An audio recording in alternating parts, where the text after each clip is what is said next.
Hello everyone. 16ನೇ ಪ್ರಶ್ನೆಯನ್ನ ಗಮನಿಸಿ. 7 centimetre ತ್ರಿಜ್ಯವನ್ನ ಹೊಂದಿರುವ ಗೋಳದ ಮೇಲ್ಮೈ ವಿಸ್ತೀರ್ಣವನ್ನ ಕಂಡುಹಿಡಿಯಿರಿ. ಸೊ ಇಲ್ಲಿ ಸೂತ್ರವನ್ನ ಬಳಸಬೇಕು. ಗೋಳದ ಮೇಲ್ಮೈ ವಿಸ್ತೀರ್ಣದ ಸೂತ್ರ. So A is equal to 4 pi r square. So ಇಲ್ಲಿ r is equal to ಎಷ್ಟು?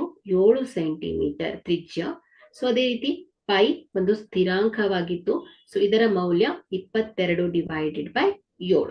ಸೊ ಈ ಬೆಲೆಯನ್ನ ನಾವು ಸೂತ್ರದಲ್ಲಿ ಆದೇಶಿಸಿ ಲೆಕ್ಕ ಹಾಕಿದಾಗ A is equal to 4 ಗುಣಿಸು 22 ಡಿವೈಡೆಡ್ ಬೈ 7 ಗುಣಿಸು 7 ಗುಣಿಸು 7 r ಸ್ಕ್ವೇರ್ ಅಲ್ವಾ. ಸೊ 7 1 7 1. ಸೊ ಇದೇನಾಗುತ್ತೆ? 4 ಗುಣಿಸು 22 ಗುಣಿಸು 7.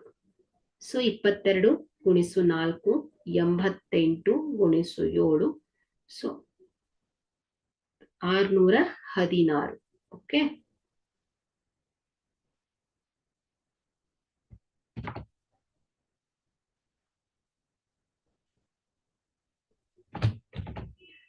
ಆರ್ನೂರ 16 ಸೆಂಟಿಮೀಟರ್ ಸ್ಕ್ವೇರ್. ಓಕೆ. ಹಾಗಾದ್ರೆ ಇಲ್ಲಿ ಗೋಳದ ಮೇಲ್ಮೈ ವಿಸ್ತೀರ್ಣವು 616 ಸೆಂಟಿಮೀಟರ್ ಸ್ಕ್ವೇರ್ ಆಗಿದೆ. Thank you.